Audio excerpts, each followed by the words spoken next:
እጅግ መሰረታዊ የሆነው ትምህርት ይሄ ነው። ዝንጋኤ የሌለበት ሁልጊዜ የነቃ መሆን፣ በነገሮችም በተለያዩ ነገሮች ራሳችንን ዝግጁ አድርገን መኖር ማለት ነው። ክርስቶስ ትእዛዙን ሲገልጽልን ስለዚህ እናንተ ደግሞ ተዘጋጅታችሁ ኑሩ፣ የሰው ልጅ በማታስቡበት ሰዓት ይመጣልና። የማቴዎስ ወንጌል ምዕራፍ 24 ከቁጥር 44 መነሻችን ነው። ይህ መለኮታዊ ጥሪ ዝም ብሎ መጠባበቅ እንድንችል ብቻ ሳይሆን ልብን ከምድራዊ ግዴለሽነት ነፃ እንድናወጣ የሚያስተምረን ነው። ከእንቅልፍ መንቃት አለብን። ያንቀላፋንባቸው ዘመኖች ብዙ ናቸው። አሁን ንቆች መሆን አለብን። ክርስቶስ ዳግም የሚመጣበት ትክክለኛ ጊዜ ከሰው ልጆች ዕውቀት በላይ ነው። ሊመረመር የማይችል ነው። መቼ እንደሚመጣ ቀኗቷንና ሰዓቲቷን ማንም አይለያትም ነው። ለዚህም የማቴዎስ ወንጌል ምዕራፍ 24 ከቁጥር 36 ላይ ስለዛች ቀን ስለዚያች ሰዓት ግን ከአባት ብቻ በቀር የሰማይ መላእክትም ቢሆኑ ልጅም ቢሆን የሚያውቅ የለም ይላል። ከአእምሮ በላይ መሆኑን መረዳት እንችላለን። ክርስቶስ ዳግም የሚመጣበትን ቀን የሰወረው ክርስቲያኖች በሕይወታቸው ዘመን ሁሉ ዘወትር በንቃት እንዲኖሩ ነው እንጂ እንዲፈሩ አይደለም ይላል። ፈርተን እንድንኖር አይደለም፣ በንቃት እንድንኖር ነው፣ እንድንቸገር አይደለም። በተጨማሪም እሱ ሲናገር ምን ይላል? ዘወትር እንዲተጉ ቀኑን አልነገራቸውም ማለት። ሰዎች ጊዜውን ቢያውቁ ኖሮ ከዚያች ቅጽበት ድረስ ቸኩሎች ይሆኑ ነበረ። ቅጽበቱ ጊዜው የደረሰው አሁን ነው፣ አሁን ብንገባ ይሻላል ብሎ የንስሐ ዘመናቸውን በኋላ ዘመን እናደርገዋለን፣ በኋላ እንጸልያለን፣ በኋላም ደግሞ ንስሐ እንገባለን ባሉ ነበረ ይላል። ስለዚህ የጊዜውን መሸፈን ጊዜው ገና ነው፣ ጊዜው አሁን ነው ብለው ሰዎች እንዳይዘናጉ ዕለቲቷን ሰውሯታል ብሎ ቅዱስ ዮሐንስ አፈወርቅ ያስቀምጥልናል። ስለዚህም ነው ጌታ ሆይ ማረኝ የሚለውን ጸሎት መጸለይ መልመድ። አሁንም በኦርቶዶክሳዊ መንፈሳዊ ጸሎት ውስጥ የጸጥታ ጸሎት ወይም የዝምታ ጸሎት አለ። ዝም ማለት አርምሞ ያለበት ቃላቶች ሳይወጡ የሚጸለይበት ጸሎት አለ። ይህንን ጥንት የነበሩ የቤተ ክርስቲያን አባቶች የልብ ወይም የአይምሮ ጸሎት ብለው ይናገሩታል። ወይም በግሪክኛው ኪሪሌይሶ እግዚኦ መሐረነ ክርስቶስ። ቆመንም ተቀምጠንም እየሰራንም እየሄድንም ባጭሩ ልንጸልየው የምንችል አቤቱ ጊዜዎች ፈጥነዋልና ይቅር በለን፣ ዘመኖች አጥረዋልና ይቅር በለን ማለትን መልመድ። በምን እንዘጋጅ? ተዘጋጅታችሁ ኑሩ። ተዘጋጅቶ መኖር ማለት በጭንቀት ወይም በፍርሃት ውስጥ ተወጥሮ መኖር ማለት አይደለም። ሁልጊዜ የሚያስጨንቅ ነገር ነግረናችሁ እንድንሄድ አይደለም። እንደውም ትንሣኤን ተስፋን የምናገኝበት፣ ስለ ነገረ ምጽአት ስናስብ ተስፋን ነው የምናየው። ከዚህ ቁሳዊው ዓለም ተነስተን ዘላለማዊ ሕይወት ባለው በመላእክት ከተማ መኖር፣ እግዚአብሔርን እያመሰገኑ መኖር ማለት ነው። ስለዚህ ተዘጋጅቶ መኖር ማለት መጨነቅ አይደል። ይልቁንም ዝግጁ መሆን ማለት ከእግዚአብሔር ጋር ትክክለኛ ግንኙነት እንዲኖረን ማድረግ ነው። ሁልጊዜ እየተጨነቅን ዳግም ሊመጣ ነው ብለን እየተጨነቅን እንድንኖር ሳይሆን ተስፋውን ወደ እሱ ይወስደናል። ዛሬም ነገም መቼ እንደሚመጣ አናውቅም። ሁልጊዜ በተስፋ ዝግጁዎች መሆንን መልመድ አለብን። ክርስቲያን በጌታችን በኢየሱስ ክርስቶስ የተነገሩትን የዚህ ዳግም ምጽአት ጊዜ ዝግጆች እንድንሆን ከላይ ተናገርኩት። መጀመሪያ በንስሐ ራሳችንን ማዘጋጀት፣ መጸጸት፣ ስለ ሰው የበደልናቸው ነገሮች ግድ የለም ይቅርታ በጣም ሕይወት ነው። ይቅር ማለትን መልመድ። በጣም አበሾች ጋር ትልቁ ችግር አመሰግናለሁና ምስጋናን መስጠትና ይቅር ማለት በጣም ነው የሚከብደን። ይቅር ማለት ይቅርታ በጣም በሚደንቅ ሁኔታ አይደለም የነፍስ ዋጋን የሰው ልጆችን የአእምሮ ጤንነትን እየጨመረ ይመጣል። ከጥፋተኝነት ነፃ መሆን ይቅር ብያለሁኝ እኔ በኃጢአት መናዘዝ ንስሐ በራሱ የአእምሮ መጠገኛም ነው። በአእምሯችን ውስጥ በተለይም የስነ ልቦና ምሁራን እንደሚናገሩት የሰው ልጅ በውስጡ ያለውን ነገር ሲናገር እርካታን ያገኛል፣ ከተጨነቀበት ነገር ነፃ ይሆናል። እኛ ደግሞ ወደ አበነብስ ስንቀርብና ንስሐችን ስንናገር የነበረን ነገር ይረቅለ እንደ ስጋዊ የሆኑት የበደል ነገሮች ሁሉ እርግፍ ብሎ ይወድቃሉ። በንስሐ ጥንቁቆች መሆን፣ ዝግጆች መሆን። ለዚህም ነው አቤቱ ንጹሕ ልብን ፍጠርልኝ መዝሙረ ዳዊት መዝሙር 51 ከቁጥር 1 ላይ ንጹህ ልብን ፍጠርልኝ። እንግዲህ የእግዚአብሔር ትልቁ ነገር ከሰዎች ጋር ልዩ ግንኙነቱ ከልብ ጋር ያለው ነው። ፍጹም የሆነ ንጹህ ልብን ፍጠርልኝ። በጸሎት መንቃት መትጋት አለብን። ጸሎተኞች መሆን ብዙ አይደለም፣ በየጥቂቱ መጸለይ እንችላለን። በጸሎት ውስጥ መኖር። በዚህ ፍጥሞ በተባለው ደሴት ላይ የሚኖሩት አበው መነኮሳት ሁልጊዜ የተለማመዷት ጸሎት አለች። ዛሬ ሁላችንም እኛ ጋር ኦርቶዶክሳውያን የምንጸለያት እግዚኦ መሐረነ ክርስቶስ። ሁልጊዜ በደለኝነታችንን እየገለጽን ነው። እግዚኦ መሐረነ ማረኝ ካልን በደል አለብን ማለት ነው። በደላችንን ይቅርበልን። በመስራትም በማድረግም በቃልም የሰራነውን ይቅርበልን እያለን የምናቀርብበትን ጸሎት። ክርስቶስ ዳግም ምጽአቱ ተስፋችን ነው እንጂ ጭንቀታችን አይደለም። የምንረጋጋበት ነው። የሚጨነቁ ሰዎች በንስሐ ውስጥ የሌሉ ናቸው። ጸሎትን ያልወደዱ በፍቅርና በምሕረት የማይገለጡ ናቸው። ክርስቶስ ዳግም ሲመጣ በፍርሃት መልእክቱ ውስጥ ብቻ እንድንኖር ሳይሆን በተስፋ አምላካችን ይመጣል፣ ከዚች ስቃይ ከበዛባት ካሰቃጀችን ዓለም እንሄዳለን፣ መላእክት፣ ጻድቃን፣ ደጋጎቹ ሰማዕታት በሚኖሩበት ዓለም ላይ እንኖራለን ብለን ተስፋ እናደርጋለን። ለዚህም ነው ቅዱስ ጳውሎስ በተሰሎንቄ መልእክቱ ላይ አንደኛ ተሰሎንቄ ምዕራፍ 4 ከቁጥር 16 እንዲህ ይለናል፣ ጌታ ራሱ በትእዛዝ ከሰማይ ይወርዳልና እንዲሁም ዘወትር ከጌታ ጋር እንሆናለን፣ ደስ እያለን እንኖራለን ይላል። ቅዱስ አትናቴዎስ ዘእስክንድርያውም ደግሞ ክርስቶስ በሞት ላይ የተቀዳጀውን ድል በፍጥረት ሁሉ መጨረሻ ህዳሴ መሆኑን ይገልጽልናል። አሁን የነበርንበት የምንኖርበት ስቃይና መጨማደድ ያለበት ህይወት ያልፍና ህዳሴ ያለበት እሱን መስለን የምንኖርበት ቅዱስ ቅዱስ ቅዱስ እያለ የምንኖርበት። እንደውም በ13ኛ ክፍለ ዘመን የነበረው ሳይመን የነገረ መለኮት ምሁር ሲናገር ምን ይላል? እኛ ወደ መጣንበት ወደ አልተፈጠረው ብርሃን በዛ ወደ ብርሃኑ ዓለም እንሄዳለን፣ ብርሃናውያን እንሆናለን ነው የሚለው። ብርሃናውያን እንሆናለን፣ እሱን እያሰብን እንሄዳለን። ስለዚህ ክርስቶስ ዳግም ሲመጣ የክፋት መሸነፍን እንማራለን። ክፉ ጥፋት ይጠፋል። የሙታን ሁሉ ደግሞ መነሳትን እንማራለን። የፍጥረታት ህዳሴን እናገኛለን። ፍጥረታት ተሰቃይተው የሚኖሩት ሁሉ ህዳሴን ያገኛሉ። ከእግዚአብሔር ጋር የሚኖረንን የዘላለም አንድነት አጥብቀን እንይዛለን። እነዚህን እናገኝበታለን። ስለዚህ የእግዚአብሔር ቤተሰቦች ሁላችንም በዝግጅት መኖር አለብን። ተጨንቀን ሳይሆን ደስ ብሎን። ወንጌሉን ስንሰማው ገጸ ንባቡ በጣም የሚያስፈራ ነው። እኔ ይህችን ዓለም ልለያት ነው የመጣሁት፣ ፍቅር ጠፍታለች፣ ዘመኖች ሁሉ አልቀዋል፣ መቼ እንደሚመጣ አናውቅም።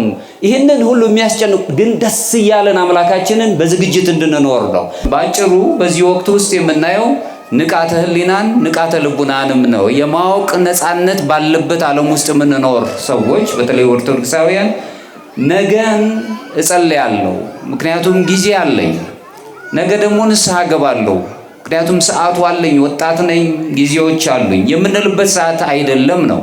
ስለዚህ እየፈራን ሳይሆን ደስ እያለን ዝንጋዬ በሌለበት እግዚአብሔርን በማፍቀር ሁልጊዜ በጥበብ እንድንመላለስ እግዚአብሔር ጋር እንድንኖር የሚያስጠንቅ የሚነግረን ቃል ነው። ሌላው ንስሐ ነው። በንስሐ ህይወት ውስጥ ዝግጁ እንድንሆን ልብን በንስሐ መመርመር እንድንችል መጽሐፈ መነኮሳት ማሪክሳክ ሲነግር ምን ይላል? ንስሐ ሰተሁ በተጸጋ እንድህር ጸጋ። ንስሐ በልጅነት ባገኘና ከጥምቀት በኋላ የተገኘች የይቅርታ በር ናት ነው የሚለው። እግዚአብሔር ሁላችንንም በተለያየ መልኩ ሊያድነን ፈቃደኛ ነው። በአንዱ ብናጣው በአንዱ እንድናገኘው ማለት ነው። ዝግጁ መሆንን መማር ከዚህ መጽሐፍ እንመራለን። ዝግጁነት ማለት ደግሞ በቃላት ብቻ ሳይሆን በምግባር በተለይም ደግሞ ከሁሉ በላይ ከሆነ የምግባሮች ሁሉ ፍጹም የሕግ ፍጻሜ የተባለው በፍቅር መኖር። ፍቅር ማለት በልቦና ላይ የተተከለ የመውደድ ኃይል ማለት ነው። ዘመናችን ብዛት በብዙ ነገሮች ላይ ራሳችንን የሚያስቱ ነገሮች እየተፈጠሩ ነው ያሉት። ከነዚህ እንድንወጣ የትኛውን ነው የምንሰማው? የእግዚአብሔርን ወይስ የጠላት የሰው ልጆች ጠላት የሚባል ርኩስ መንፈስ የትኛውን ነው የምናደምጠው? ወጣቶች በአብዛኛው ህሊናቸው በምናየው የማህበራዊ መገናኛ ብዙሃን የተጠመደ ነው። የሰዎች ልጆች አኗኗር ቤተሰብ እስኪመሰቃቀል ድረስ አገር እስኪፈርስ ድረስ የሰዎች ጠባይ ትላንት የነበረው ዛሬ የለም እስኪባል ድረስ የደረሰበት ዘመን ነው። ስለዚህ ቅዱስ እንጦንስ ሲናገር የምትከተለው ነገር ከእግዚአብሔር ነው ወይስ ከጠላት ነው ብለህ መርምር ይላል። ጥንቅቆች እንድንሆን ከመናገር ዝምታ ይሻላል።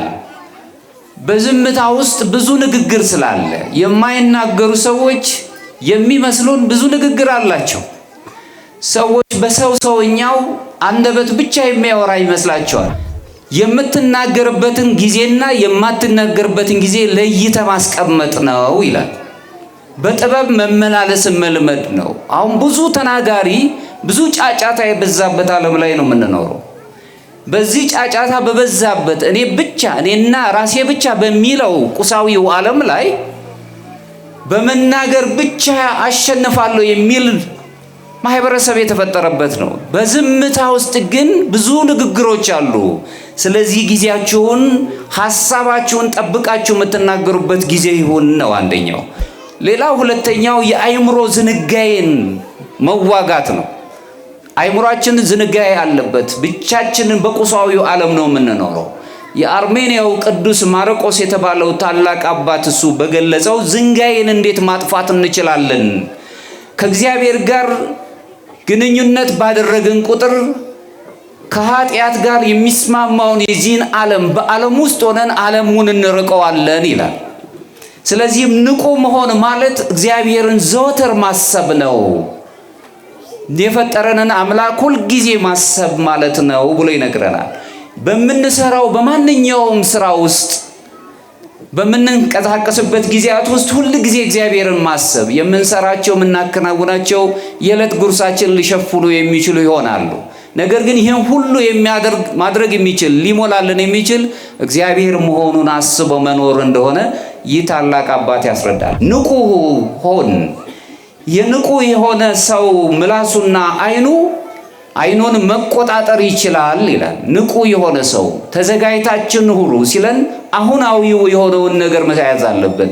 ምንድነው የምናገረው? ንግግሮቻችን ማህበረሰቡን ይጠግናሉ? ልጆችን ያነጻሉ? እኛንስ እንደው ከተናገርን በኋላ ወደ ጸጸት ነው የሚመሩን ወይስ ወደ እርካታ ይወስዱናል?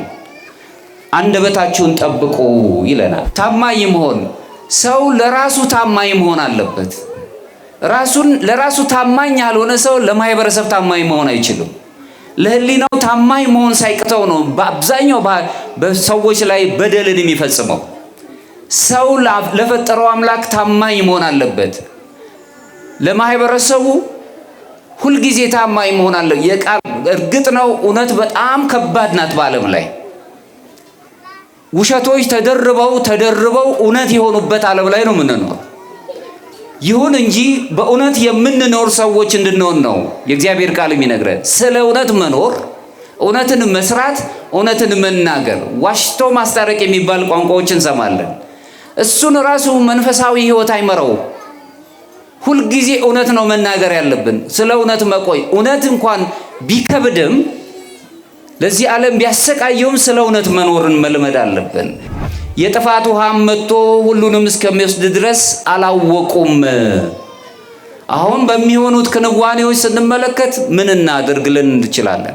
ቀኖቹ ግን አጭሮች ናቸው። ስለ ቅዱሳኑ ሲል ቀኖቹን ያሳጥራል ይላል ቅዱስ መጽሐፍ። ዓለም በእያንዳንዱ ቤት የተለያየ ችግሮች ያስተናግዳል።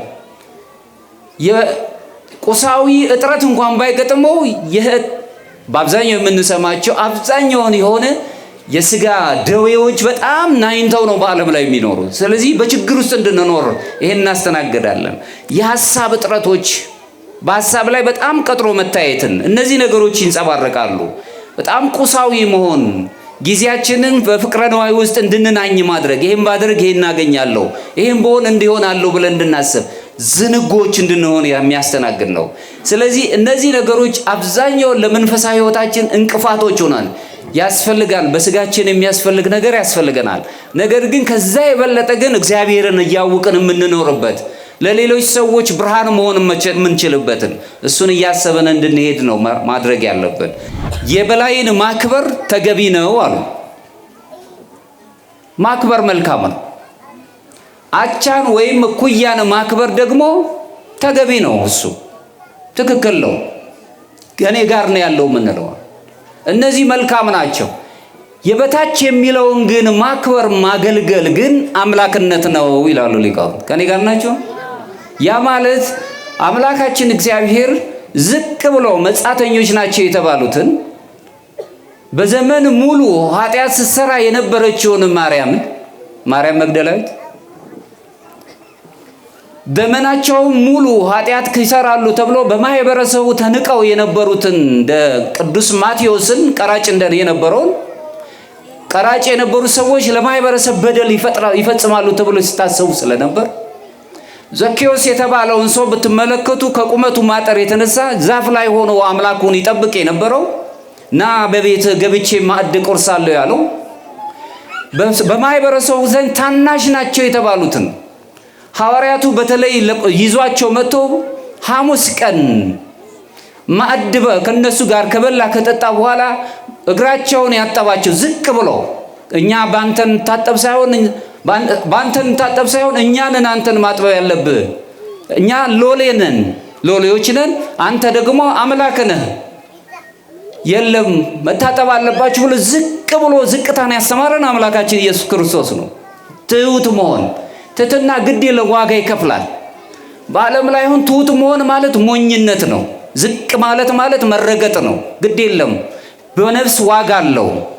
ከእግዚአብሔር የምናገኘው ዋጋ ሰዎች እንኳን የረገጡን ሰዎች እንኳን የትህትናችን መብዛትን ሲመለከቱ ፍጹም መሆኑንና ትዝርት አለመሆኑን ወይ የተደበቀ አለመሆኑን ሲያውቁ ያን ጊዜ የትህትናን መንገድ ይማራሉ። እግዚአብሔር ልባቸውን ክፍት ያደርግላቸዋል። በትህትና ዝቅ ማለትን ምሕረትን መወደድን ራሱ ነው የሚለው ክርስቶስ በግሪክኛው ኬኖሲስ ዝቅ ማለትን ለሰዎች አስተማረ። ዝቅ ብሎ ራሱን ባዶ አድርጎ ወደ ሰዎች መጣ። የመላእክትን ሳይሆን የሰዎችን ባህሪ ነሳ፣ እኛን አከበረን። ዝቅ ያለልንን አምላክ ለሰዎች ዝቅ ማለትን መልመድ አለብን። በዚህ ጥንቁቅ መሆን አለብን። በፍቅር መገለጽን ቅዱስ ዮሐንስ አፈወርቅ እዚህ ላይ እውነተኛ ዝግጁነት በምሕረትና በፍትሕ ሥራ እንዲገለጥ አጥብቆ ሲያስተምር እንዲህ ይላል። በቤተ ክርስቲያን ደጃፍ ያለውን ምስኪን ክርስቶስን ካላየኸው ክርስቶስን በጽዋው በመንበሩ ላይ አላገኘኸውም ይላል። ከኔ ጋር ናችሁ? ምስኪኑን በደጊቷ በር ላይ ምበላው መጠጣው አጣው ብሎ ያለን በዛች ቦታ ላይ ክርስቶስን ካላየኸው በመንበሩ ላይ ክርስቶስን አላገኘኸውም። ይህ ማለት ከናንተ ታናናሾች ለሆኑት ለወገኖቻችሁ ለሰዎች ያደረጋችሁት ለኔ ያደረጋችሁት። ከኔ ጋር ናችሁ? ስለዚህ በአብዛኛው ተመለከቱ እንደሆነ አንዱ በዛ በጫካ ውስጥ ምንም በሌለበት በግፍ ይጨፈጨፋል። በሌላው በተለያዩ ዓለም በረቀቀበት የጦር መሳሪያ ያልቃል። ብዙን እርስ በርሳቸው ይባላል። እንደውም በጣም በሚደንቅ ሁኔታ እስቲ ኦርቶዶክሳውያን እንስማቸው። ትንንሽ ቁንጥጫን ቆንጥጥ ብሎ ያስጨውናል። ከዚህ የተሻገረ ሐሳብ ማሰብ እስካልቻልን ድረስ ይሄ ጮት ይቆጠላል። ተስፈኞች ነው መሆን ያለብን። በዚህ መጀመሪያው ክፍለ ዘመን የነበሩት ሰማዕታት አባቶቻችን ይጨፈጨፋሉ፣ ይገደላሉ፣ በመጋዝ ይተለተላል፣ በሰዓቱ ሲጠላቸዋል። ነገር ግን በእልፍ አእላፋት ፈርተው ያገኟቸዋል። የነሱ ተስፋ ሌሎቹን ሰዎች ወደ የሚሰሩት ገቢረ ተአምራት ሁሉ ትልልቅ ነገር። ስለዚህ ገዳዮቻችን ምን ሆኑ? መንቃት ጀምሩ። በፍጹም አናጠፋቸውም። እነዚህ ነቁ። ግበ በምድር ውስጥ የነበረች ቤተክርስቲያን ከ400 ዘመናት በኋላ ወደ አደባባይ ብርሃን ሆና ወጣች። ያ ዘመን የደረሰበት መከራ ገና አልደረሰበትም። ተስፈኞች መሆን ያለብን። የግብፁ የኮፕቲኮ አባት ፖፕ ሽኖዳ ስለ ተስፋ በተናገሩበት ቃል ምን ያለው? ተስፋ ማለት ድቅድቅ ያለ ጨለማ ውስጥ ጭላንጭል ነገር የምታሳይ መስኮትን ትመስላለች ነው የሚለው። ምንም ስቃይ ውስጥ እንኳን ብንኖር ለወጣቶቻችን ተስፋ ማሳየት ነው ያለብን። ወጣቶች ዛሬ ትምህርት ይማራሉ፣ ስራ የላቸው። አሁንም ቤተሰብ ላይ ነው ያሉት። ተስፋ ሲያጡ ተመልከቱ የሚሆኑትን።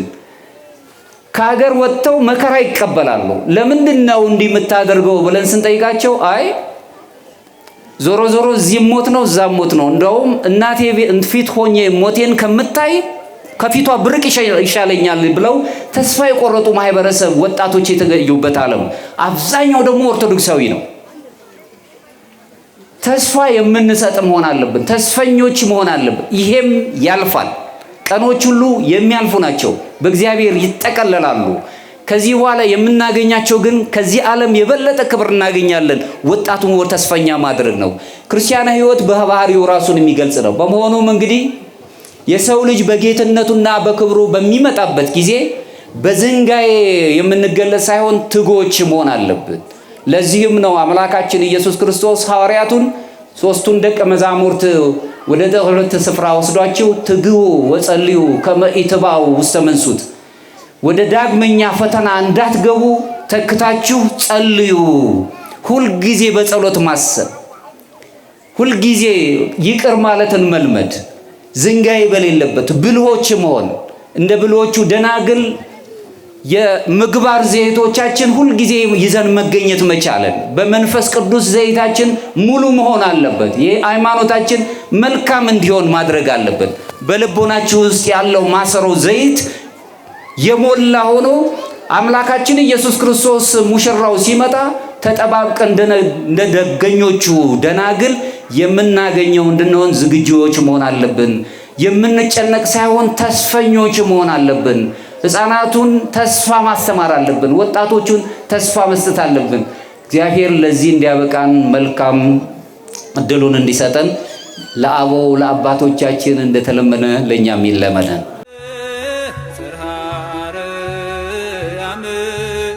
ክብርሽ ገናና ነው ለዘላለም። በስመ አብ ወወልድ ወመንፈስ ቅዱስ አሐዱ አምላክ አሜን። የተከበሩ አባታችን መልአከ አርያም ቆሞስ አባ ኃይለ ማርያም በዚህች ታላቅ ካቴድራል ዋና አስተዳዳሪ፣ ሊቃውንተ ቤተክርስቲያን በየማይረጋችሁ አባቶች፣ መነኮሳት፣ ካህናት እንዲሁም ዲያቆናት፣ ምዕመናን፣ የእግዚአብሔር ቤተሰቦች፣ ወጣት ሰንበት ትምህርት ቤት ተማሪዎች እንደምን አደራችሁ? ቸርነት የባህሪ የሆነ አምላካችን እግዚአብሔር ለዚህ ሰዓት ስላደረሰን ስሙ የተመሰገነ ይሁን። ድለዋኒክሙ ሀለው እግዚአብሔር በፈቀደና በወደደ መጠን ዛሬ በተለይም በቤተ ክርስቲያናችን ትልቁን ጾም አብይን ጾም አጋማሹን ጾም የምንጸልይበት የምንጾምበት ወይም ደግሞ የምናስብበት የአምላካችን የእግዚአብሔር የወልደ እግዚአብሔር ዳግም መምጣቱን እያሰብን ሁላችንም ወደ ንስሐ የምንቀርብበት እግዚአብሔር የምንፈልግበት ሰዓት ስለሆነ ይህንን ቀን ስለሰጠን አምላካችን እግዚአብሔር ስሙ የተመሰገነ ይሁን። እንደ እግዚአብሔር ፈቃድ በተወሰነ መልኩ ሁላችሁም እንደው በአብዛኛው ቅድም ሲዘመር ሰምታችኋል። ሁላችንም የዓለም መጨረሻ በሆነበት ሰዓት ሁሉ እግዚአብሔር አምላካችን ኢየሱስ ክርስቶስ ይመጣል። አንዳችንን በደግ ስራው ላይ ያሉትን ሰዎች በቀኙ፣ ሌሎችን ደግሞ በዚች ዓለም ላይ ክፋትን ሲሰሩ የነበሩትን በግራው ያቆማቸዋል።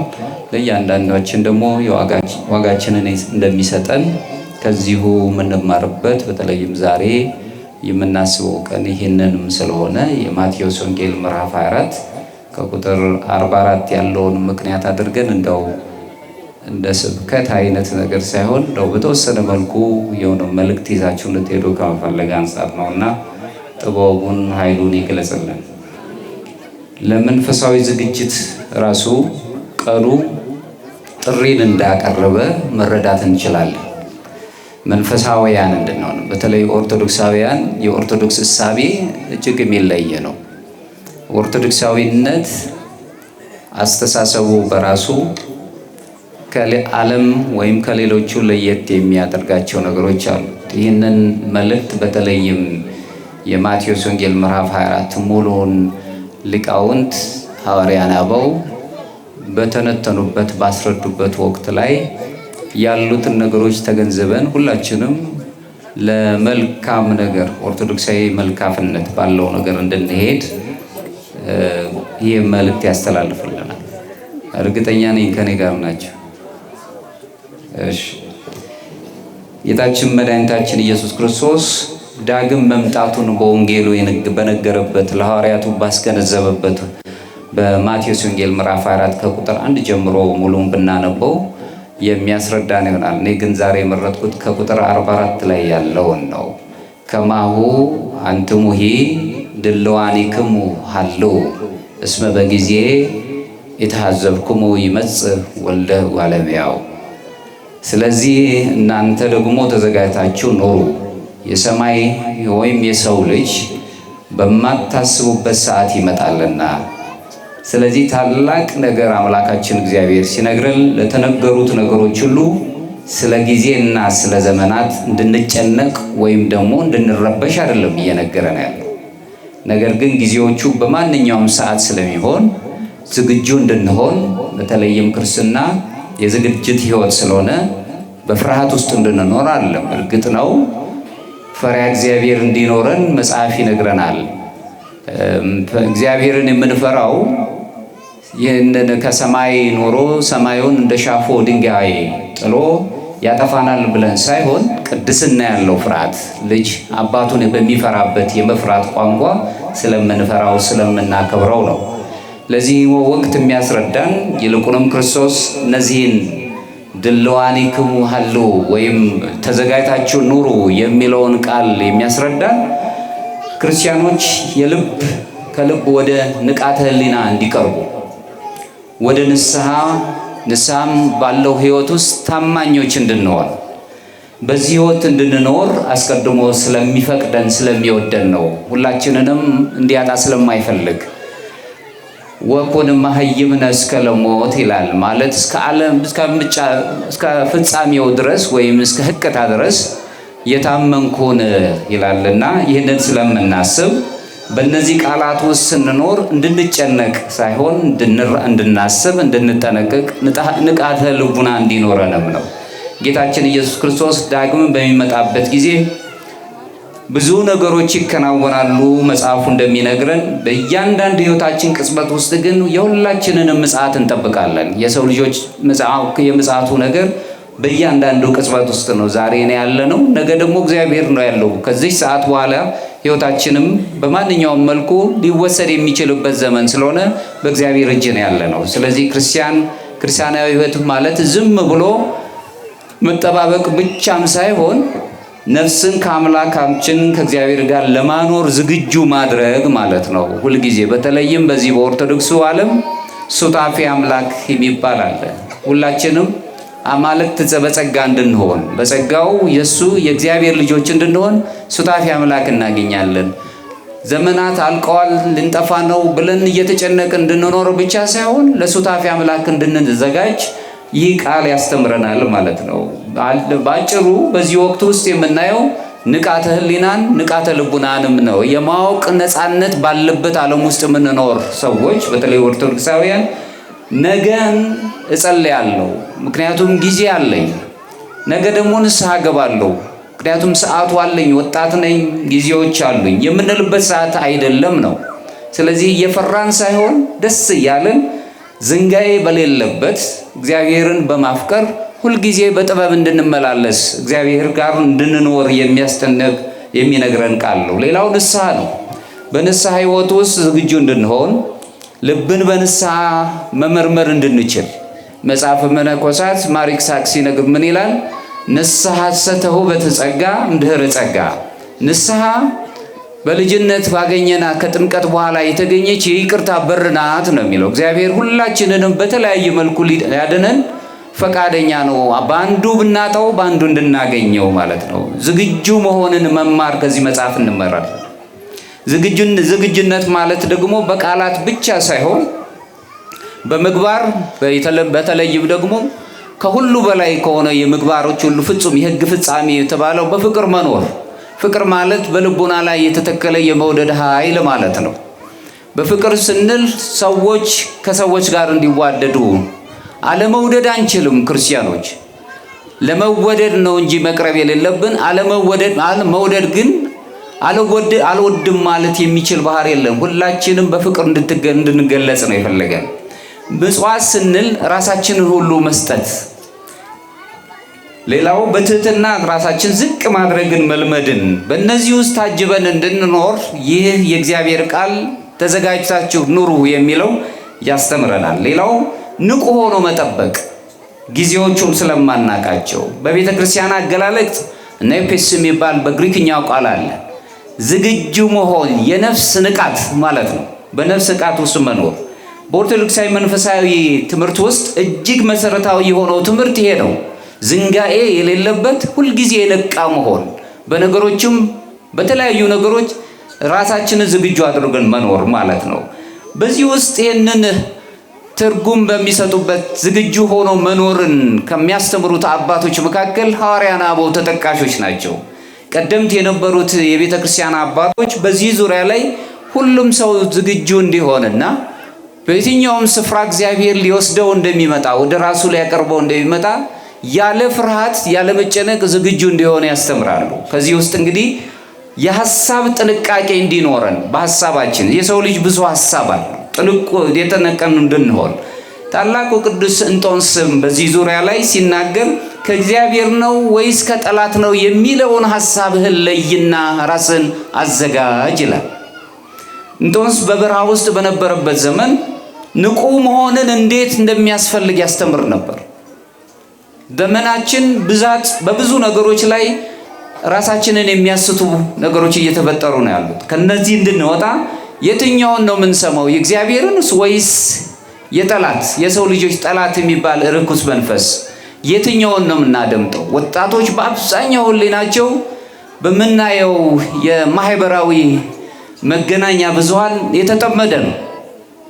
የሰዎች ልጆች አኗኗር ቤተሰብ እስኪመሰቃቀል ድረስ፣ አገር እስኪፈርስ ድረስ፣ የሰዎች ጠባይ ትላንት የነበረው ዛሬ የለም እስኪባል ድረስ የደረሰበት ዘመን ነው። ስለዚህ ቅዱስ እንጦንስ ሲናገር የምትከተለው ነገር ከእግዚአብሔር ነው ወይስ ከጠላት ነው ብለህ መርምር ይላል፣ ጥንቅቆች እንድንሆን። ሌላው በዚህ በአባቶች ትምህርት ውስጥ አይምሮህ የልብ በር ጠባቂ ይሁን፣ ክፉ ሐሳብ ወደ ውስጥ እንዳይገባ መልካሙን እንዳይወጣም ሁልጊዜ ዝግጁ ሁን ብለው ያስተምሩናል። ተግባራዊ ለማድረግ ይህንንም በዕለት ተዕለት ውሏችን ውስጥ ሁልጊዜ ክርስቲያን ጥንቁቅ መሆን አለበት፣ ዝግጁ መሆን አለበት። አንደበቱን የጠበቀ ከቁጣ የዘገየ ታላቅ ነገሮችን የሚሰራ እምተናብቦ ይህ ይሳርሙሞ ነው አባቶቻችን የሚሉት። ከመናገር ዝምታ ይሻላል። በዝምታ ውስጥ ብዙ ንግግር ስላለ የማይናገሩ ሰዎች የሚመስሉን ብዙ ንግግር አላቸው። ሰዎች ሰውኛው አንደበት ብቻ የሚያወራ ይመስላቸዋል። የስነ ልቦና ሊቃውንት ከሚያስቀምጡት አንዱ ሰው በአይኑ ብዙ ነገሮች ይናገራል ይላል። እዚህ ላይ አሁን በመልእክት ስሰማ ነበር፣ በጽሁፍ ወንድማችን ሲገልጽልኝ ነበር። ቃላቶች ብዙ ነገሮችን ይሰራሉ። ከምንናገረው ነገሮች ሁሉ የምንሰራቸው የምናደርጋቸው ነገሮች፣ በተለይም ሰው ልጅ ከቃሉ ይልቅ አበሻ በተለይ ኩሩ ነው። ቢቸግረው ስጠኝ አይልም፣ አይኑ ግን ይናገራል። ብዙ ሰዎች አግኝተው ያጧሉ። ያንን ያገኙበት ዘመንን ስለሚያስታውሱ ዛሬ መጻተኛ መሆናቸውና ከሰው መቀበልን ያፍራሉ። ቢሆንም ግን አይናቸው ይናገራል፣ አንደበታቸው ባይናገርም። ስለዚህ ከዝምታ ውስጥ የሚገኝ ንግግር በተለይም በኦርቶዶክሳዊ መንፈሳዊ ሕይወት ውስጥ እጅጉ ረቂቅ የሆነው አርምሞ ነው። ዝምታ፣ ጸጥ ማለት። ጸጥታ ግን ማለት ይላል አባ ይስሐቅ ሶርያዊው ሲናገር፣ ዝም ማለት አለመናገር አይደለም፣ የምትናገርበትን ጊዜና የማትናገርበትን ጊዜ ለይተ ማስቀመጥ ነው ይላል። በጥበብ መመላለስን መልመድ ነው። አሁን ብዙ ተናጋሪ፣ ብዙ ጫጫታ የበዛበት ዓለም ላይ ነው የምንኖረው። በዚህ ጫጫታ በበዛበት እኔና ራሴ ብቻ በሚለው ቁሳዊው ዓለም ላይ በመናገር ብቻ አሸንፋለሁ የሚል ማህበረሰብ የተፈጠረበት ነው። በዝምታ ውስጥ ግን ብዙ ንግግሮች አሉ። ስለዚህ ጊዜያችሁን ሐሳባችሁን ጠብቃችሁ የምትናገሩበት ጊዜ ይሁን ነው አንደኛው ሐዋርያን አበው ከሚያስረዱን ነገሮች። ስለዚህም ነው ጌታ ሆይ ማረኝ የሚለውን ጸሎት መጸለይ መልመድ። አሁንም በኦርቶዶክሳዊ መንፈሳዊ ጸሎት ውስጥ የጸጥታ ጸሎት ወይም የዝምታ ጸሎት አለ። ዝም ማለት አርምሞ ያለበት ቃላቶች ሳይወጡ የሚጸለይበት ጸሎት አለ። ይህንን ጥንት የነበሩ የቤተ ክርስቲያን አባቶች የልብ ወይም የአይምሮ ጸሎት ብለው ይናገሩታል። ወይም በግሪክኛው ኪሪሌይሶ እግዚኦ መሐረነ ክርስቶስ፣ ቆመንም ተቀምጠንም እየሰራንም እየሄድንም ባጭሩ ልንጸልየው የምንችል አቤቱ ጊዜዎች ፈጥነዋልና ይቅር በለን፣ ዘመኖች አጥረዋልና ይቅር በለን ማለትን መልመድ። ሌላው ሁለተኛው የአይምሮ ዝንጋዬን መዋጋት ነው። አይምሮአችን ዝንጋዬ አለበት። ብቻችንን በቁሳዊው ዓለም ነው የምንኖረው። የአርሜኒያው ቅዱስ ማርቆስ የተባለው ታላቅ አባት እሱ በገለጸው ዝንጋዬን እንዴት ማጥፋት እንችላለን?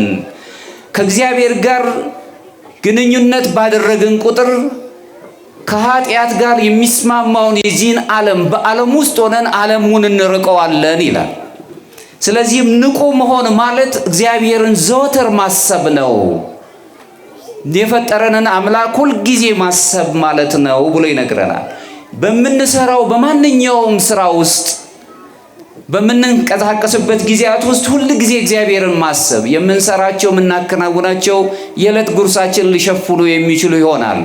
ነገር ግን ይህን ሁሉ ማድረግ የሚችል ሊሞላልን የሚችል እግዚአብሔር መሆኑን አስበው መኖር እንደሆነ ይህ ታላቅ አባት ያስረዳል። ሌላው የምላስና የሕዋሳት ጥንቃቄዎች ሲም እግዚኦ አቃቤል አፉየ፣ አንደበቴን ለአንደበቴ አንደበት ክፉ ናትና ጠባቂ ንዘዝላት። ሕዋሳት ጥንቃቄ እንዲኖራቸው ሰዎችን ከማስከፋት ከመበደል ይልቅ አስቀድሞ በንግግር የሚመጡ በደሎች አሉና አንደበቶቻችንን መዝጋት።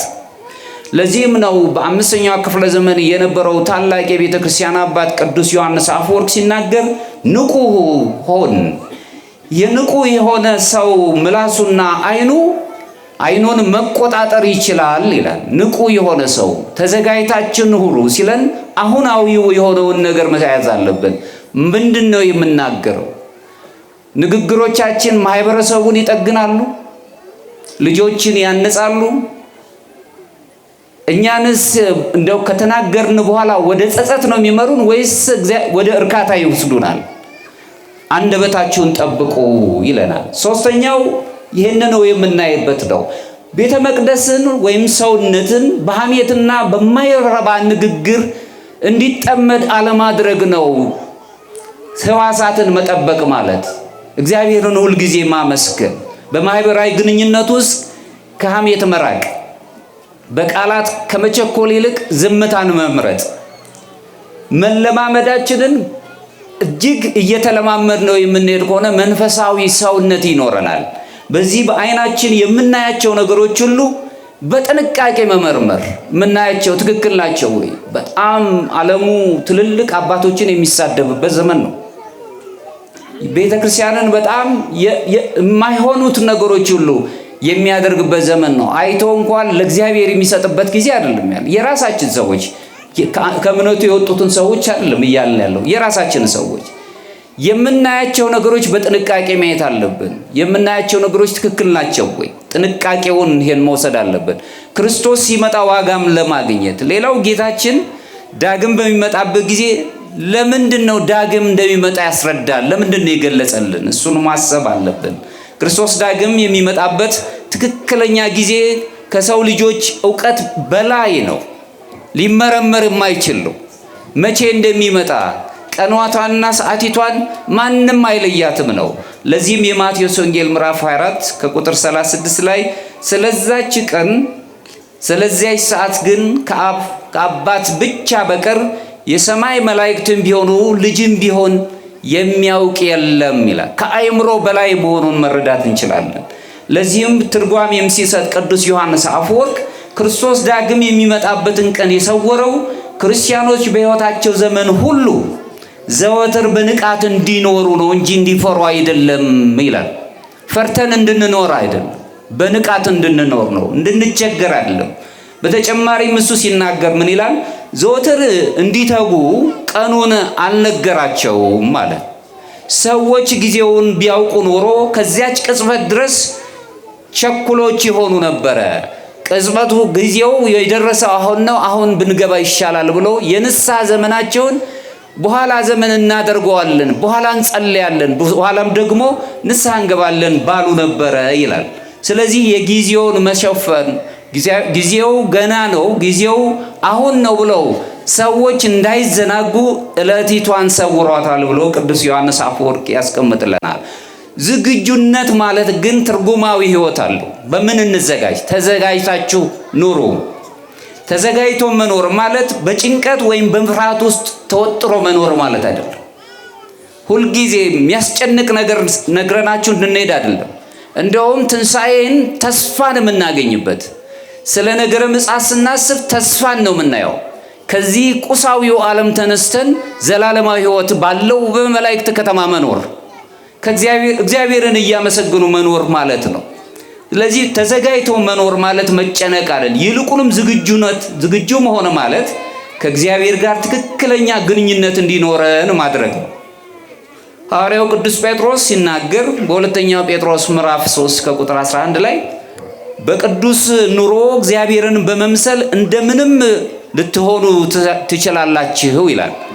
ለዚህም ነው ሱታፌ አምላክ የሚለውን እናንተ የመለኮት የኃይሉ ተካፋዮች ትሆናላችሁ ነው ማለት።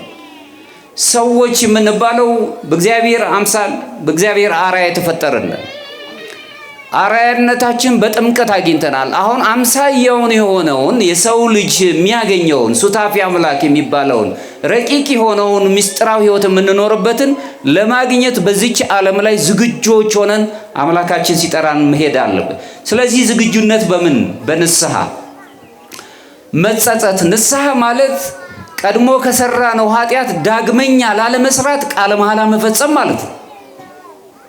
መጸጸት ማለት ነው። ወደ አበነፍስ መቅረብ ማለት ነው። በሰራነው ነገሮች በቃላትም በድርጊትም በሐሳብም ቢሆን የሰራነውን ለአበነፍስ ለአባቶቻችን ነግረን ወደ እግዚአብሔር መቅረብ ማለት ነው። ሌላው ቅድስና ነው። እኔ ቅዱስ እንደሆንኩኝ እናንተም ቅዱሳን ሁኑ ነው የሚለው እግዚአብሔር ቃል።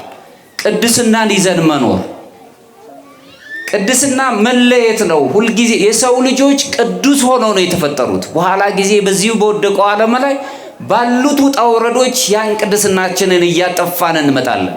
ከዚህ ነገር እንድንወጣ ሁልጊዜ ቅድስናን መያዝ፣ የእግዚአብሔርን ቃል ስንቅ አድርጎ መኖር፣ ታማኝ መሆን። ሌላው ታማኝ መሆን፣ ሰው ለራሱ ታማኝ መሆን አለበት። ለራሱ ታማኝ ያልሆነ ሰው ለማህበረሰብ ታማኝ መሆን አይችልም።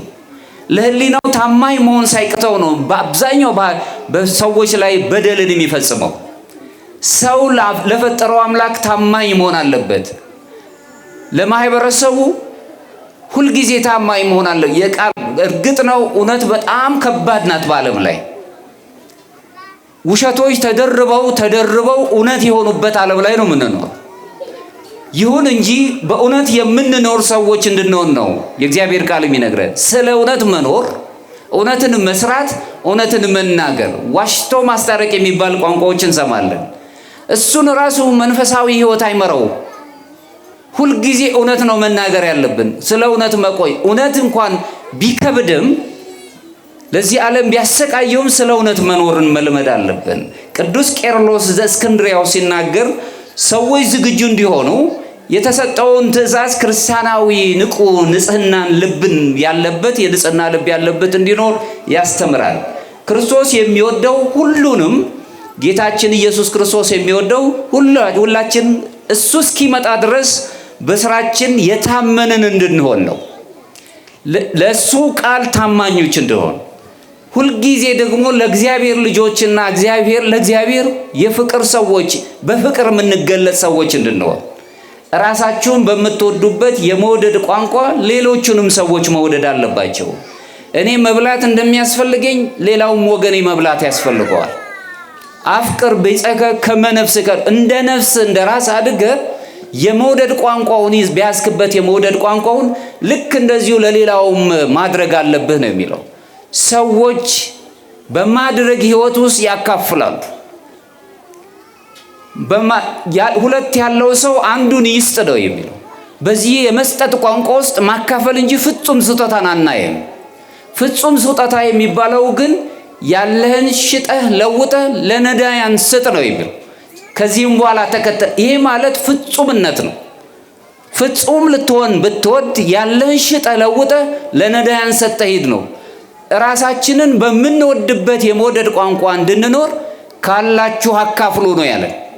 አካፍሎ መስጠት ከኪሱ ውስጥ የሚገባ ወይም ደግሞ የምንሰጠው እንጀራ ማካፈል ብቻ አይደለም።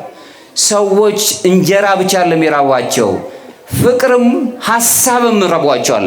ሐሳባቸውን የሚያዳምጥላቸው በሰው ሰውነታቸው የሚሰሙበት ድምጽ ያንን ይፈልጋሉ።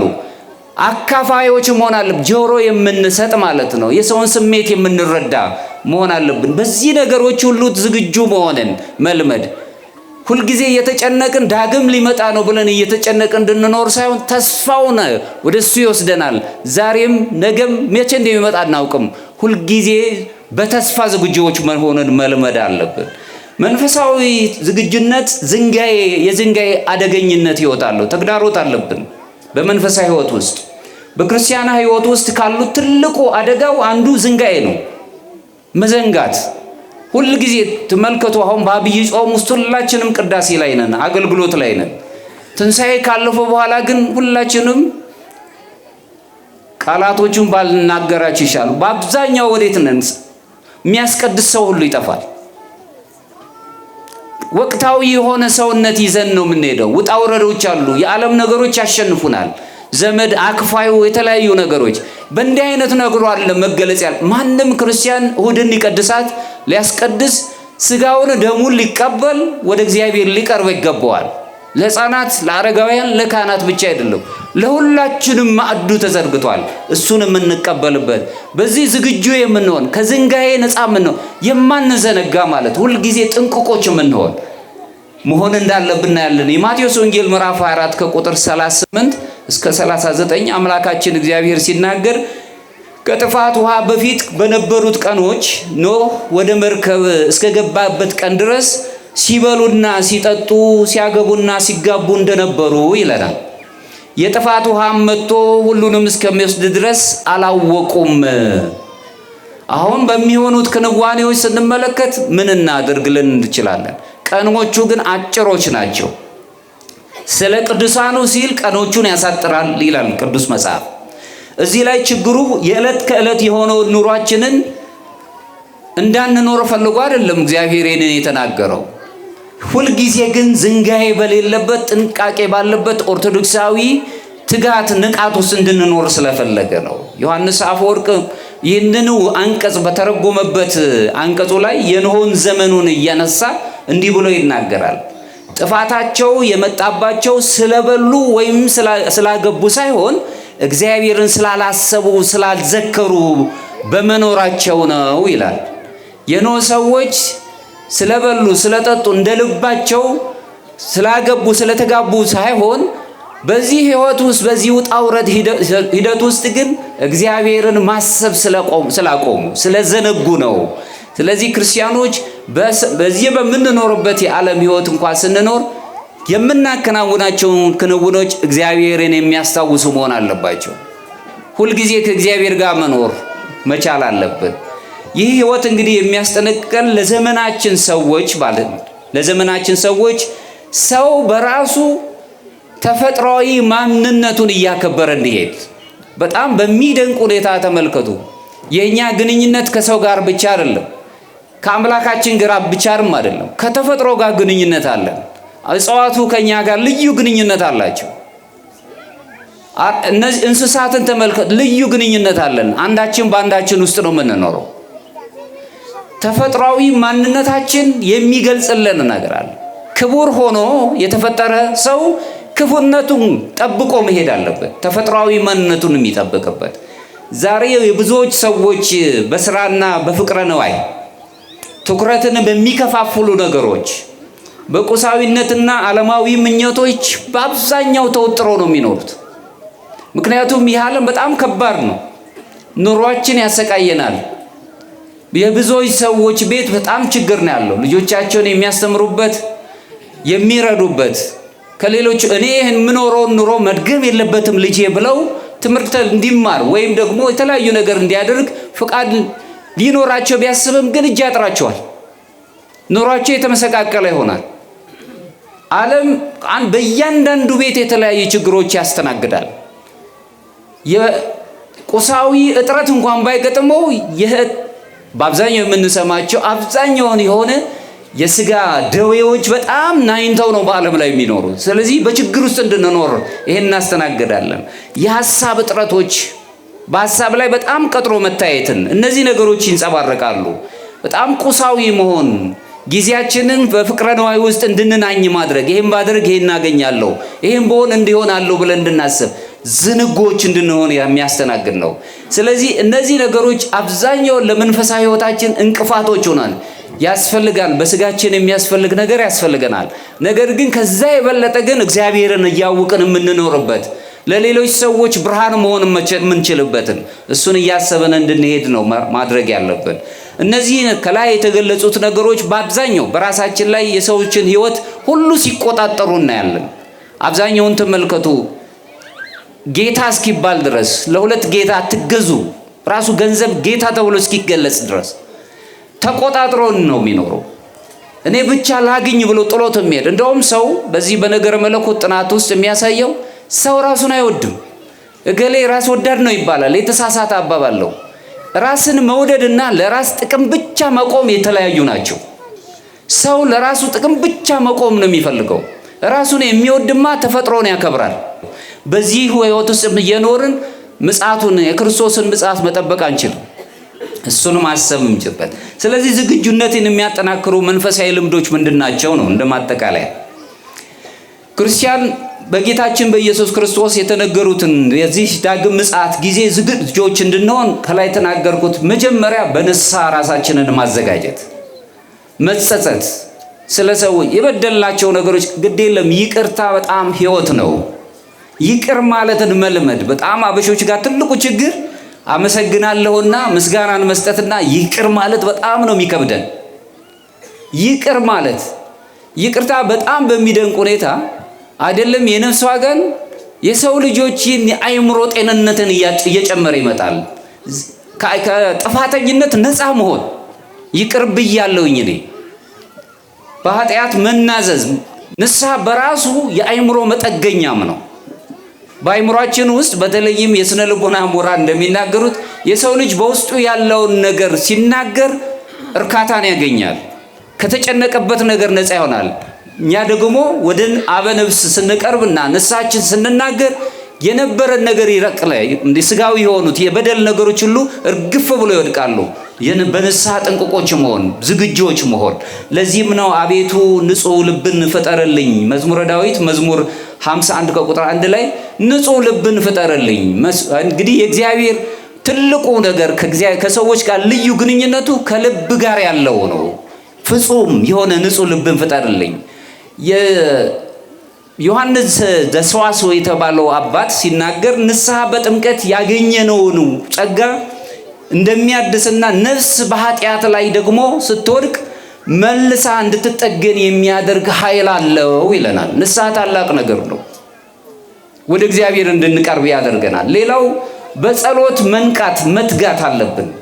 ጸሎተኞች መሆን ብዙ አይደለም፣ በየጥቂቱ መጸለይ እንችላለን። በጸሎት ውስጥ መኖር። በዚህ ፍጥሞ በተባለው ደሴት ላይ የሚኖሩት አበው መነኮሳት ሁልጊዜ የተለማመዷት ጸሎት አለች። ዛሬ ሁላችንም እኛ ጋር ኦርቶዶክሳውያን የምንጸለያት እግዚኦ መሐረነ ክርስቶስ። ሁልጊዜ በደለኝነታችንን እየገለጽን ነው። እግዚኦ መሐረነ ማረኝ ካለን በደል አለብን ማለት ነው። በደላችንን ይቅር በለን፣ በመስራትም በማድረግም በቃልም የሰራነውን ይቅር በለን እያለን የምናቀርብበትን ጸሎት።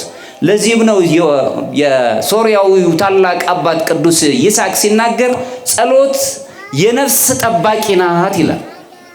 ጸሎት ራሷ የነፍስ ጠባቂ ናት። አምላካችን ጋር መቅረባችንን ስናስብ በዓለም ላይ የሚረዳንን ነገር ያጣን ሰዎች ከሰዎች የምናጣቸው ብዙ ነገሮች ናቸው። ትላንት አብረናቸው የነበርናቸው ሰዎች በችግራችን ጊዜ ላናገኛቸው እንችላለን። ወደ እግዚአብሔር ወደ አምላካችን ቀርበን ግን እሱን ስሙን ስንጠራ ሁልጊዜ የምናገኛቸው ነገሮች አሉ አይደለም። መንፈሳዊነት በመንፈሳዊ ብቻ ሳይሆን በህሊናችን የምናገኛቸው ነገሮች አሉ። ስለዚህ ጸሎት የነፍስ ጠባቂዋ ናት። ነፍስን ህይወት እንዲኖራት ሰውነት በራሱ ሰው ማለት ምስጢራዊነት ነው። ሰውነት የስጋ ስግቡ ብቻ አይደለም። ስጋ አለን፣ ነፍስ አለን፣ መንፈስ የምትባል ነገር ያለችን። እነዚህ ስጋ የነፍስ ተሸካሚ ናት። በነገረ ሰብ ላይ የሚሰጠን ትምህርታዊ ይዘት ስጋ ነፍስን የምትሸከም ናት ይላል። ነፍስ ሕያዊት ናት ይለና መንፈስ ግን የነፍስ ውስጣዊ አይኗ ናት ነው የሚለው። እነዚህ ነገሮች ያሉብን ነው ኦርቶዶክሳውያን። ስለዚህ በእነዚህ ህይወቱ ስንኖር በጸሎት ስንተጋ ስናገኝም ስናጣም በጸሎት የምንተጋ ከሆነ ለነፍሳችን ጠባቂዋን እየሰጠናት እንደሆነ መረዳት እንችላለን። ሌላው በፍቅርና በምህረቱ ስራ ውስጥ ዘወትር መኖር። ክርስቲያን ዝግጁ መሆን አለበት። ታማኝና አገልጋይ መሆን አለበት። ጌታውን ሲመጣም ደግሞ በስራው በእምነቱ ትጉህ ሆኖ እንዲያገኘው ሁልጊዜ በምህረት መገለጽ አለበት። ሁልጊዜ እናገራለሁ። ምናልባትም ትመለከቱ እንደሆነ ስለ ምህረት ስለ አገልጋይነት ሲነሳ ሊቃውንት አንድ የሚሉት አባባል አላቸው። ብዙ ጊዜ ሰው እላይና ታች ያለ ድሃና ሀብታም ብሎ የሚለይበት ዘመን ላይ ነው የምንኖረው። በጣም በሚገርም ሁኔታ ሰው ሲፈጠር ባለጸጋ ሆኖ ነው የተፈጠረው። የምጣኔ ሀብት ባለሙያዎች በዓለም ላይ አንዱ ትንሽ አንዱ ትልቅ ያደረገው የስርዓት መፈራረቅና መመሰቃቀል ነው የሚሉት። የነገረ መለኮት ምሁራን ደግሞ በምድር ላይ ታችና ላይ ወይም ሀብትና ድህነት ብሎ የገለጸበት ትልቁ ነገር የፍቅር መጥፋት ነው ብሎ ነው የሚነግረው። በዛች ጊዜ ፍቅር ትቀሰቅሳለች ነው የሚለው አይደል? ፍቅር ስለጠፋ ነው። እኔ መብላት እንደሚያስፈልገኝ ሌላውም ያስፈልገዋል። በተለይ ካህናት መጻተኞች መሆን የለባቸውም። በሌላው ዓለም ላይ ካህናት በተአምር መጻተኞች ሆነው አይገኙም። አገልግሎት ነው የሚሰጡት። ልጆቻቸውን ቤተሰቦቻቸውን ጾም አያሳድሩም። ሌላው ይቅርና ካህናት ለንስሐ ልጆቻቸው የትምህርት ቤት ስኮላርሺፕ እስኪሰጡ ድረስ ይደርሳል። ከታምተው ቤተክርስቲያኗ ራሷ መጻተኛ እንድትሆን አታደርጋቸው። ለንስሐ ልጆቻቸው አንዱ ባለጸጋ ምን ላድርግ ምን ልፈጽም ብሎ ካለ ለትሩፋት የሚፈልገው ነገር ካለ አንጣኔ ወስዳለሁ አይደለም ይሉት። በዚህ አካውንቱን ለዚህ ለድሃ ልጅ ትምህርት ቤት ከፈልለት ይሉታል። ከኔ ጋር ናችሁ? በአብዛኛው እነሱ በዚህ በብዕለ ጸጋ ውስጥ አይደለም ያሉት፣ እግዚአብሔርን በማገልገል ነው። ይህ ማለት ግን የሚያበራየውን በሬ አፉን አትሰረው፣ የሚገባቸው ነገር አይገባቸውም አይደለም። በዚህ ህይወቱ ሲኖሩ እነሱ ለሌሎቹ ጥላ ነው የሚሆኑት። ለልጆቻቸው እነሱን ፈልገው አባቶቻቸውን እንዲያገኙ ነው የሚሆኑት። በተአምር በዚህ ህይወት ውስጥ እንዲኖሩ አያስተናግዳቸውም። ከዚህ በተረፈ ግን ባሉት ነገሮች ቤተክርስቲያኗ ሁሉን ነገር ታሟላለች። ምእመናኑ የቤተክርስቲያን ጥላ ናቸው። እነሱም ቢሆኑ የሚፈለገውን ያገኛሉ። ድሃ የሚባል ሰው እንዳይኖር ነው የሚያደርጉ። ስለዚህ ሊቃውንት ምን ይላሉ? የበላይን ማክበር ተገቢ ነው አሉ። ማክበር መልካም ነው። አቻን ወይም እኩያን ማክበር ደግሞ ተገቢ ነው። እሱ ትክክል ነው። ከኔ ጋር ነው ያለው ምንለው። እነዚህ መልካም ናቸው። የበታች የሚለውን ግን ማክበር ማገልገል ግን አምላክነት ነው ይላሉ ሊቃውንት። ከኔ ጋር ናቸው።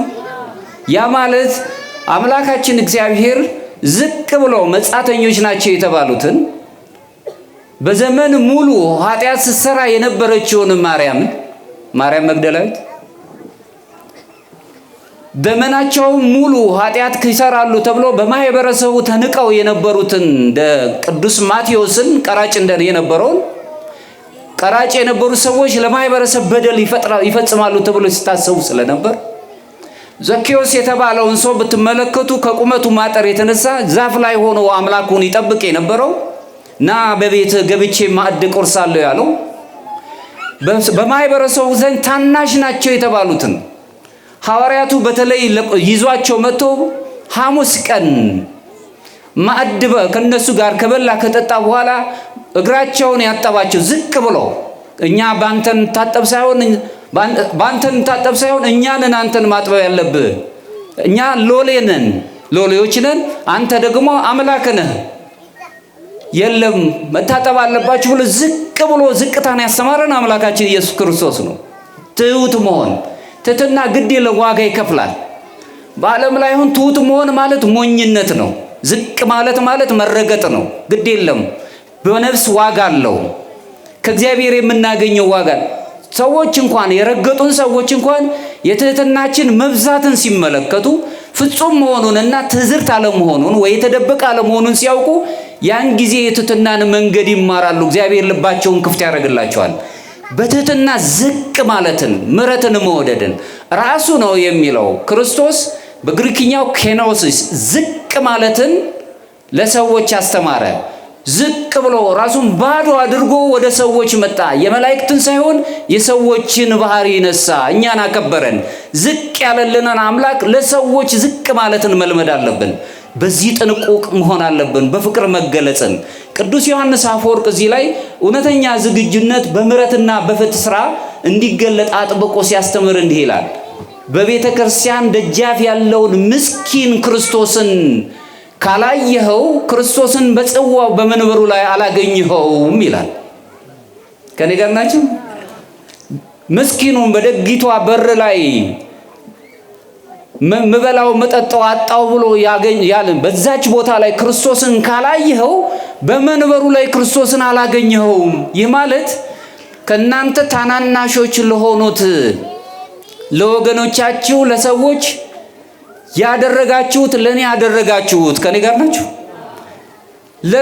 ለነዚህ ለድሆች ለጦማዳሪዎች ባደረግነው ነገር ለሱ ያደረግነው ብድራት የሰጠንበት መሆኑን አስተማረን። ስለዚህ ዮሐንስ አፈወርቅ በበሪቷ ላይ በደጅቷ ደጅ ላይ ምስኪኑን ክርስቶስ ካላገኘኸው በክርስቶስ የተገለጸውን ድሃውን ሰው መመጽወት ካልቻልክ ክርስቶስን በመንበሩ ላይ አታየውም ነው የሚለን። ስለዚህ ዝግጆች መኖር አለብን። ለሰዎች መስታወቶች መሆን አለብን። ክርስቶስ ዳግም ምጽአቱ ተስፋችን ነው እንጂ ጭንቀታችን አይደለም። የምንረጋጋበት ነው። የሚጨነቁ ሰዎች በንስሐ ውስጥ የሌሉ ናቸው። ጸሎትን ያልወደዱ በፍቅርና በምሕረት የማይገለጡ ናቸው።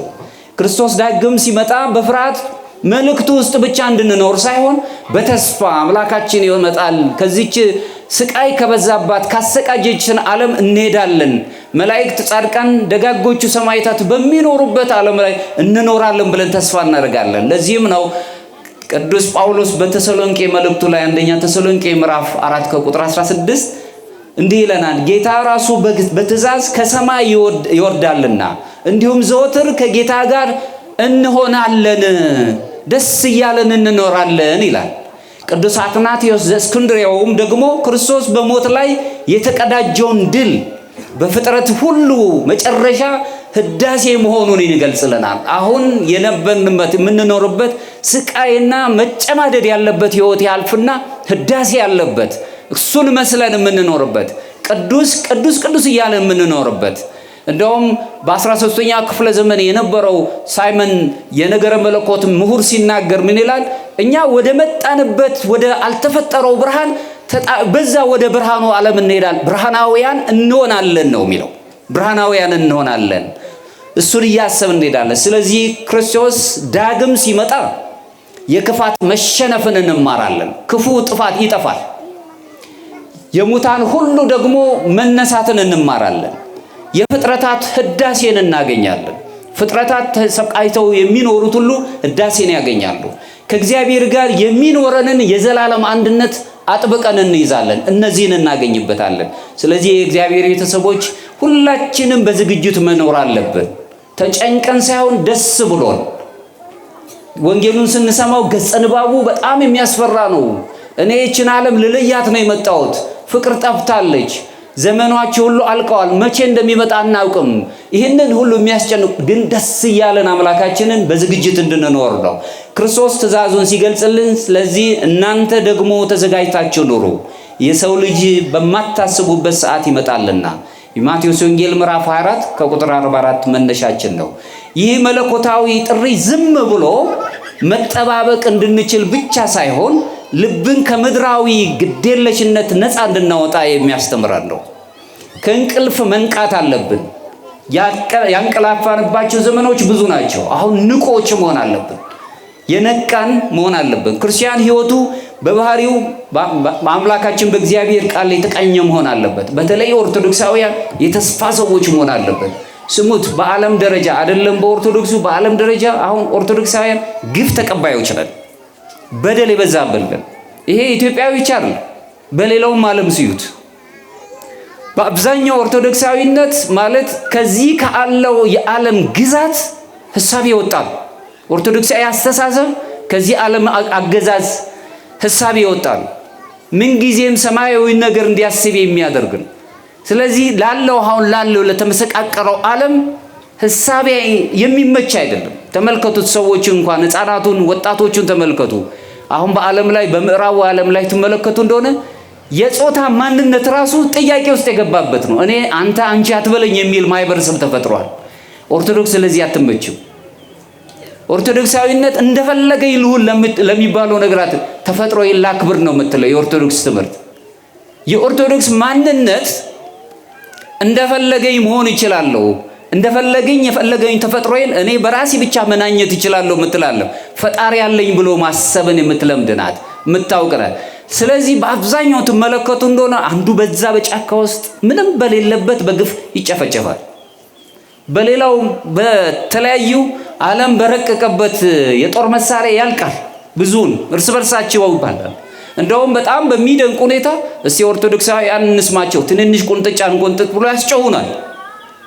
ከዚህ የተሻገረ ሐሳብ ማሰብ እስካልቻልን ድረስ ይሄ ጮት ይቆጠላል። ተስፈኞች ነው መሆን ያለብን። በዚህ መጀመሪያው ክፍለ ዘመን የነበሩት ሰማዕታት አባቶቻችን ይጨፈጨፋሉ፣ ይገደላሉ፣ በመጋዝ ይተለተላል፣ በሰዓቱ ይጠሏቸዋል። ነገር ግን በእልፍ አእላፋት ፈርተው ያገኟቸዋል። የነሱ ተስፋ ሌሎቹን ሰዎች ወደ የሚሰሩት ገቢረ ተአምራት ሁሉ ትልልቅ ነገር። ስለዚህ ገዳዮቻችን ምን ሆኑ? መንቃት ጀምሩ። በፍጹም አናጠፋቸውም። እነዚህ ነቁ።